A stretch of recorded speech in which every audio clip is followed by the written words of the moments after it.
My name is Mary Ann Lubis. I am here today representing Daniel Horne, who could not be here to have his congressional testimony filmed today. What I would like to do is read you the preface from Daniel's book, Accidental Felons. This book contains many themes.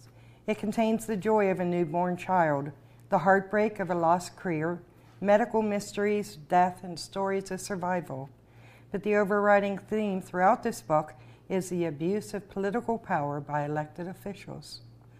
Maricopa County is the fourth largest county in the United States, and it contains almost half the population of the entire state of Arizona.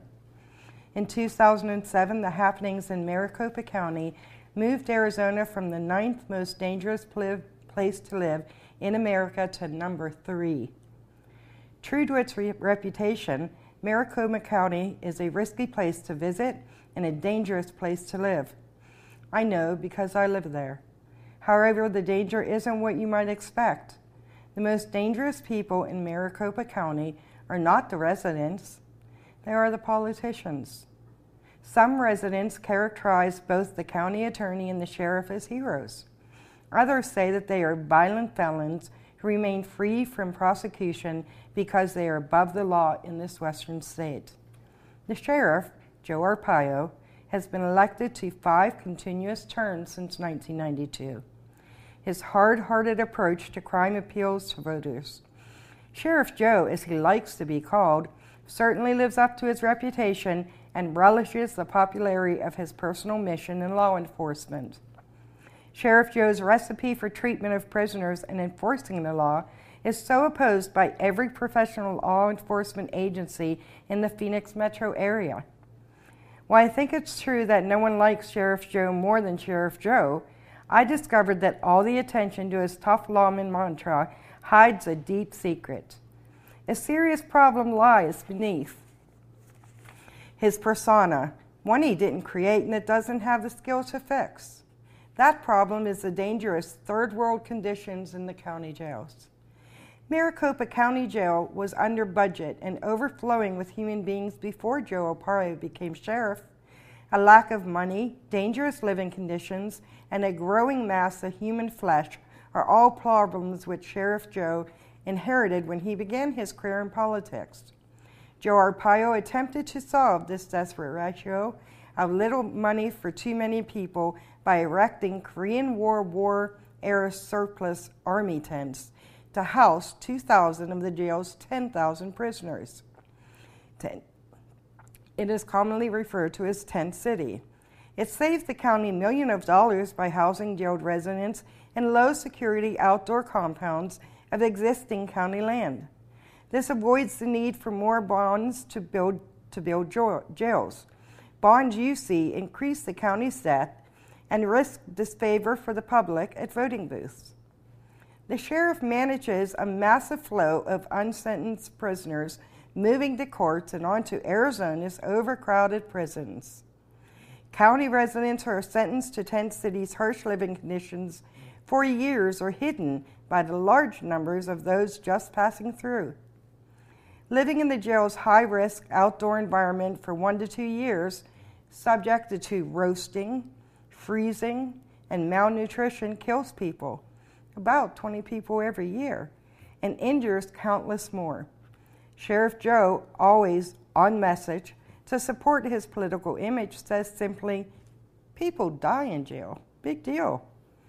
The truth that people are dying from long-term exposure, malnutrition, extended sleep deprivation, and a lack of adequate medical care is covered up by technically as heart failure, heart attack, pneumonia, complications of diabetes, asthma, and so forth.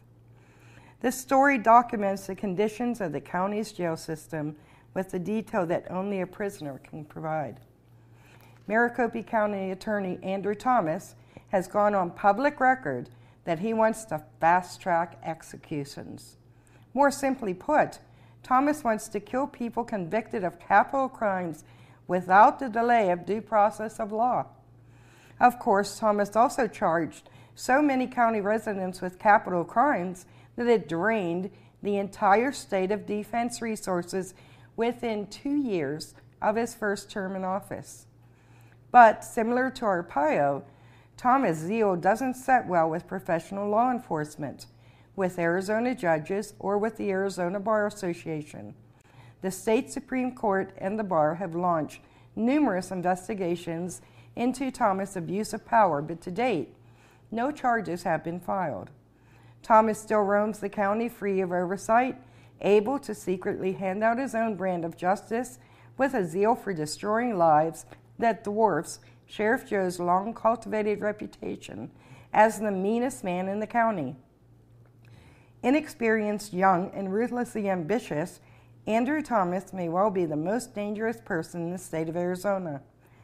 To make him all the more effective, he has the unintended, I suspect, support of state legislators who have given him a generous supply of mandatory minimum sentencing laws written with an expansive definition of what actually constitutes the felony that they are punishing.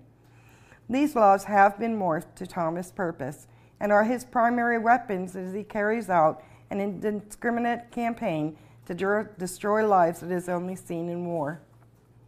However, in Andros Thomas' war, the enemy combatants are the people living in Maricopa County.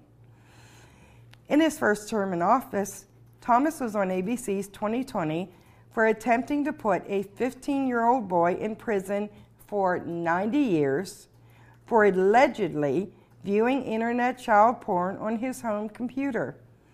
We are all unquestionably disgusted by child porn, but we also know that 15-year-old teens do stupid stuff.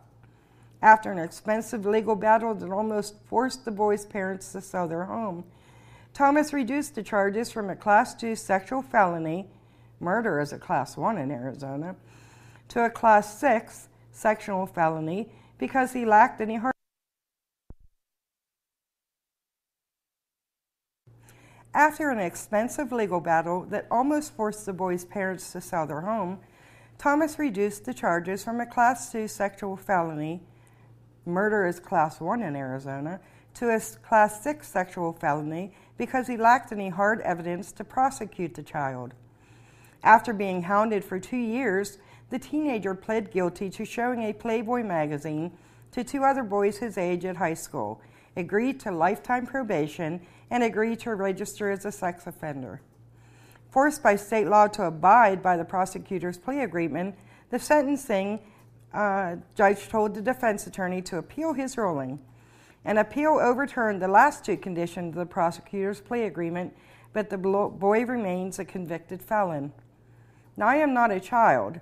I am the chief financial officer at a local defense contractor, and at age 55, the proud father of a new baby girl. I was also involved in a DUI automobile accident, a controversial crime to be sure.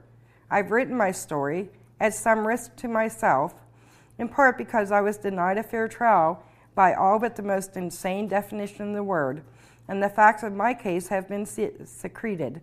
But moreover, I've written my story because abuse in the criminal justice system is growing rampant. Cases like mine, I discovered, have become the norm. The truth is that some of the people we trust to protect us are preying upon us. They are violent criminals in our midst who think nothing of wasting a life if it benefits their career. You should read this book because you too are at risk. While Arizona may be the worst state, it is not the only state where these abuses exist, and the list is growing. If this can happen to me, it certainly can happen to you.